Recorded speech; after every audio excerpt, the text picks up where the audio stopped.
You know, Prophet, they asked me if I'd ever run a kitchen. I said, really?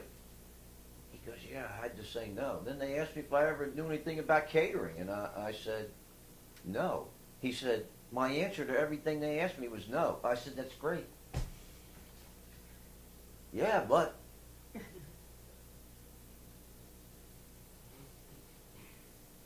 You know, I want you to go home and look in the mirror, and when you look in the mirror, say, you need to get over being ugly.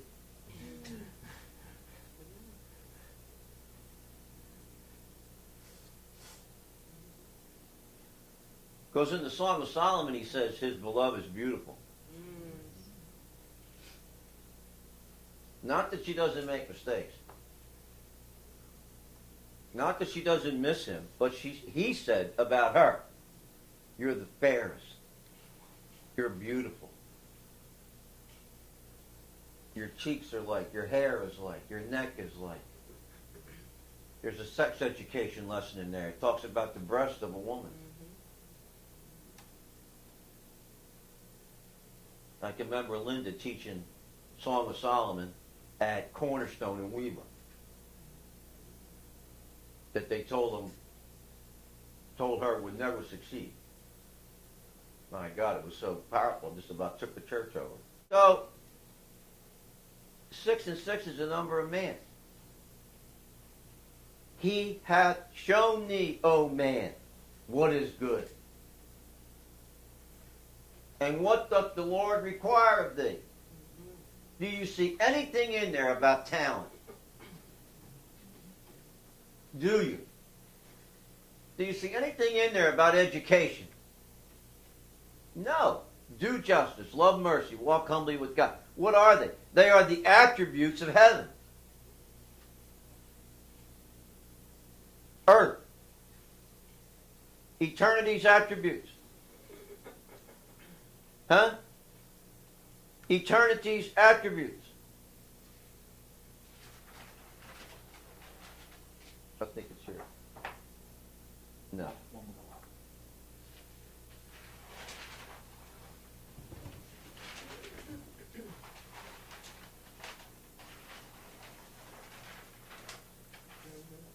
Eternity's attributes. Reconcile. You need to be reconciled. How? Through Him. That's earth to God. That's the earth He moves in. And God's treasure is stored in earthen vessels. Why? Because it's Him. It's His very soul. I also heard on this video, this is really amazing, Jesus is the soul of the Father. I went, I about fell over. Now there's two of us sharing heresy. Wild, huh? Does God have a soul? You all went. He's trying to trick me. But you know what? Yeah, but I'm on to this. Huh? All right, turn to Job, 26th chapter. We're going to look at a couple verses here. Very rarely do I teach out of Job, so. Job 26.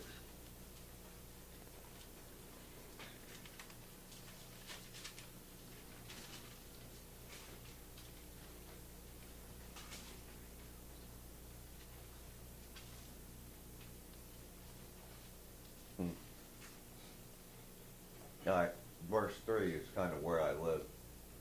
That's not where I want to go, but how have you enlightened my stupidity? I try and read that every week to remind myself. I need to be enlightened, illuminated. Okay. Let's look at verse 6. The underworld is naked in God's presence. The place of destruction is uncovered. God stretches the northern sky over empty space and hangs the earth on nothing.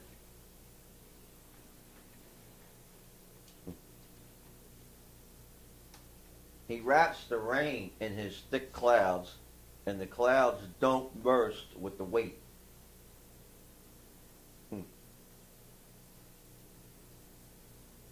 If the clouds don't burst, am I? No. Then why do I worry about it? Oh my God. He covers the face of the moon, shrouding it with his clouds. He created the horizon, listen to this, when he separated the waters. Now I want you to picture children of Israel. Right? They're in this canyon. Pharaoh's got all of his chariots and his mighty army, the mightiest army, one of the mightiest armies the world has ever known, pressing down on them. Israel doesn't even have a chariot. They don't have an army. They got nothing. The underworld is naked in God's presence. So he takes off of them the garments of the Egyptian. Where? In a place called helplessness.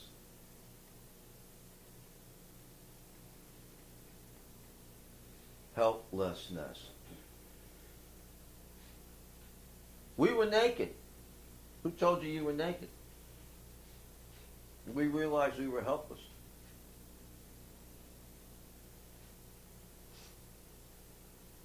No, that's exactly what Satan told him.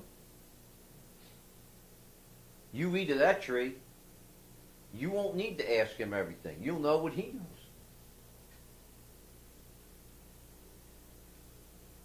You won't need his help anymore because you'll now know. The problem is that the knowledge started demanding answers that Adam and Eve didn't have. So they realized they were naked, they were helpless, and no one to help them.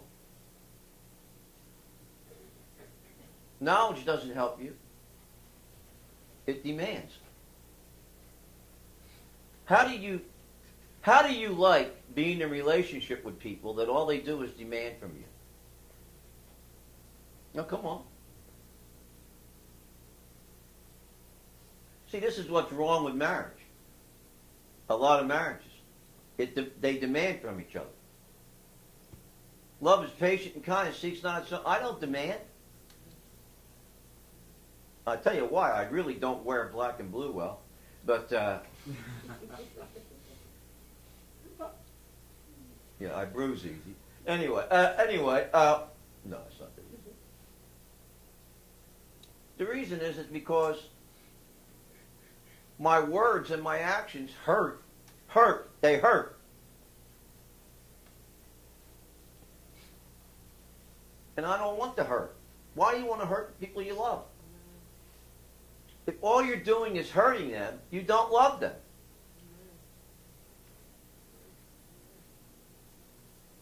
Doesn't work that way. I love to go somewhere with Charlie and Joanne. I love to see the Butler effect. That's what I call it, the Butler effect. I watch Charlie. He's the butler. And she can't get up and down the steps by herself. Joanne's the most helpless creature I've ever met. She doesn't walk good by herself. She doesn't go up and down stairs by herself. She can't get in and out of the car by herself. She can't close the door of the car by herself. She can't open the door to my house by herself. She can't carry her own books. I mean, this woman is helpless.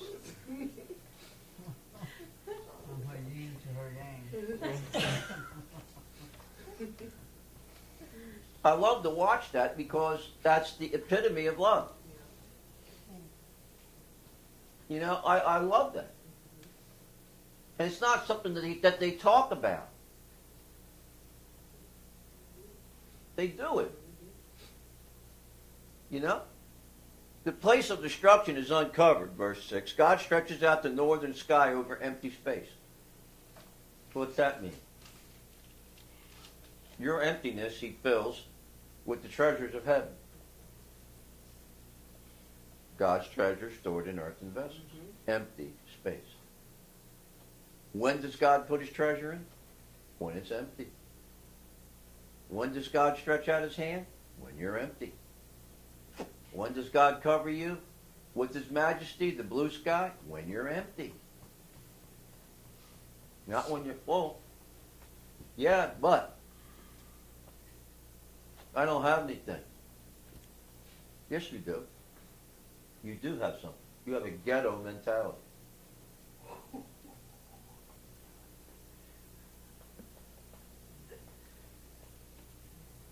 Turn to your neighbor and say, I know you. Your house is right next to mine.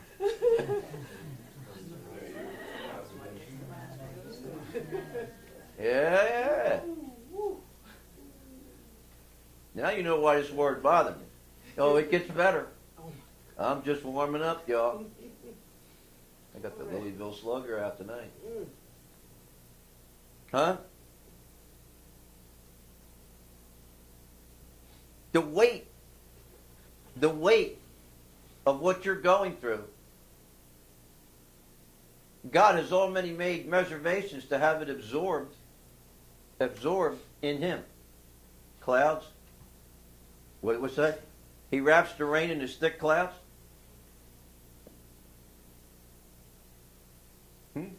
The rain falls on the just and the... So when you feel like you've been unjustly, what do? You complain. And your words go.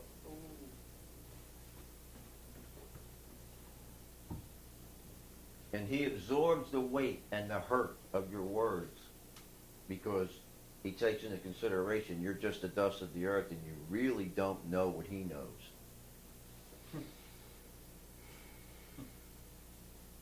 Turn to your neighbor and say, I knew Job was saying that the whole time.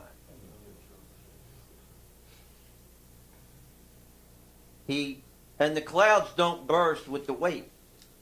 He covers the face of the moon. Have you noticed that this is all about him, what he's doing? Have you noticed that? So it really is in him. Oh. God doesn't have a ghetto mentality. And he doesn't live in the ghetto. He does live in the heavenlies. So he takes all your nonsense and saves it for you and stores it in his clouds so that when he can reconcile it through his son, he can rain it back on you as an answer and cause you to grow. He's going to water his earth.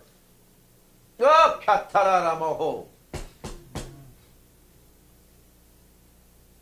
He's going to water his earth because it now has eternity's attributes.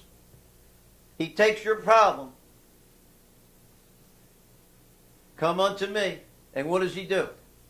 He teaches you his ways. Come and let us go up to let's go up in the clouds.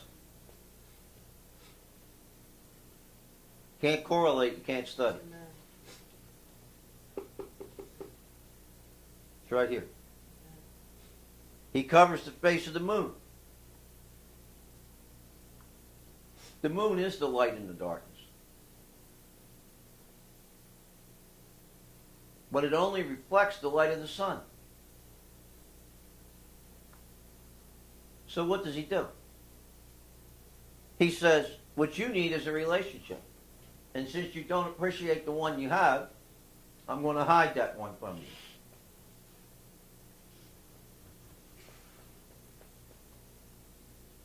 You all know this game. You played it when you was a kid. Hide and seek. Count to 10. I'll go seek and you shall. Song of Solomon. He hid himself from her. When God hides things from you and things aren't going right and it's as dark as it ain't time to quit, it's time to pursue God more.